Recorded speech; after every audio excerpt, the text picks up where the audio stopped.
Hi everyone, welcome to Gagan story time. आज की हमारी स्टोरी है माँ तू हमारे साथ मुंबई चल। बाबा थे तब बात अलग थी, अब तू इधर गांव में अकेली कैसे रहेगी। बेटा अजय बोला। मैं सोच में पड़ गई। दिल का दौरा आने से पति अचानक मृत्यु हो गई थी। मैंने बहुत कोशिश की खुद को समझाने की। 13वीं के बाद सब मेहमान चले गए। बेटा अजय और बहू रूहानी दोनों इंजीनियर थे। बेटा और बहू के साथ रहने जाना मत, ऐसा मेरी एक सहेली ने कहा था, क्योंकि कमाने वाली बहू को बूढ़ी सास जरा सी भी पसंद नहीं होती। तेरे वहां जाने से उनकी स्वतंत्रता में बाधा आएगी और वह तुझे ताना मार मार के तेरा जीना हराम कर देंगे। जाने दो। भाई जब जिंदा थे तब उन्होंने अपनी सारी प्रॉपर्टी अपने बेटे के नाम पर कर दी थी। ऐसी परिस्थिति में बेटा और बहू जय मकान बेच सकते हैं और घर के सब पैसे लेकर तुझे एक एक पैसों के लिए तरसाएंगे। बेटे और बहू के साथ जाने के अलावा मेरे पास दूसरा कोई विकल्प नहीं था। 65 साल की उम्र में मेरे घुटनों के दर्द की वजह से मुझे हमारा राशन दुकान चलाना भी आसान नहीं लग रहा था। 13वीं का पूरा खर्च बेटे ने उठाया, पर छोटे मोटे खर्च के लिए बेटे के सामने हाथ फैलाना मुझे पसंद नहीं था और हमने बचाए हुए थोड़े पैसे मुझसे खर्च हो गए थे।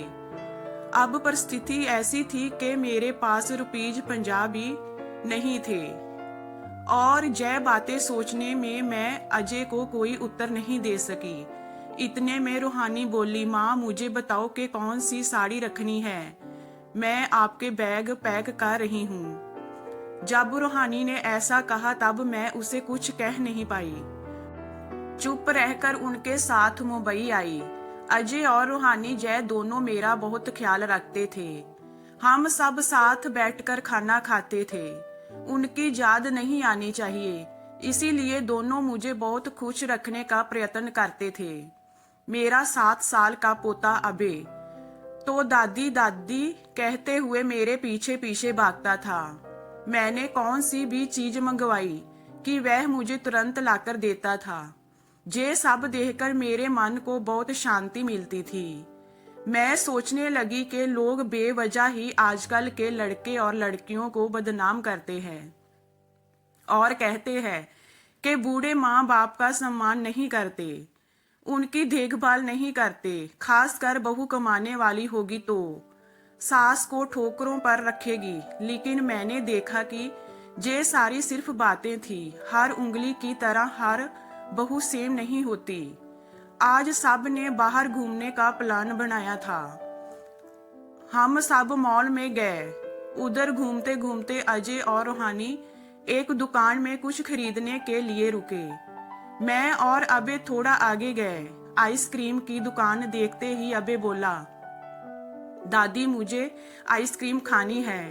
मेरे ऊपर जैसे बिजली ही गिरी, क्योंकि मेरे पास तो पैसे ही नहीं थे। दिन में कभी मुझे पैसे की जरूरत नहीं पड़ी। अभी क्या करे। मेरा उदास चेहरा देखकर अबे वापस बोला, ले दो ना प्लीज, माफ कर बेटा, मेरे पर्स में घर भूल गई। मेरे ऐसे बोलते ही अबे मेरी तरफ एक अलग नजरों से देखने लगा। उसको लगा कि आइसक्रीम लेने नहीं है, इसीलिए दादी बहाना बना रही है। पर मैं क्या कर सकती थी, मुझे खुद ही शर्म आ रही थी। मैं कैसी दादी हूँ जो अपने पोते को आइसक्रीम भी नहीं लेके दे सकती। हमने बाहर ही खाना खाया। रूहानी ने मेरे पसंद की काजू मसाले की सब्जी ऑर्डर की थी, पर मुझे वह पसंद नहीं आ रही थी। घर आने के बाद सब ने थोड़ी देर टीवी देखा। अजय सोने गया। अबे को क्या चाहिए और क्या नहीं, वह देखने के लिए रूहानी उसके रूम में गई। मैं भी मेरे रूम में सोने जा रही थी, तभी मुझे अबे की आवाज सुनाई दी, मम्मी दादी बहुत कंजूस है, तू ऐसा क्यों बोल रहा है। हाँ मम्मी, हम जब मॉल में घूम रहे थे तब मैंने दादी से आइसक्रीम मांगी, तो वह कहने लगी कि मेरी पर्स घर पर भूल गई हूँ। जय अच्छा है क्या मम्मी? कंजूस दादी। अबे क्या है, दादी के बारे में ऐसे बोलने से पहले तुमने सोचा नहीं क्या? तेरी दादी इस वक्त कितनी दुखी है, तू समझ नहीं सकता दादी को कितना दुख है। बेटा, दादी और दादाजी गांव साथ रहते थे, तभी अचानक दादाजी हम सबको हमेशा के लिए छोड़कर चले गए।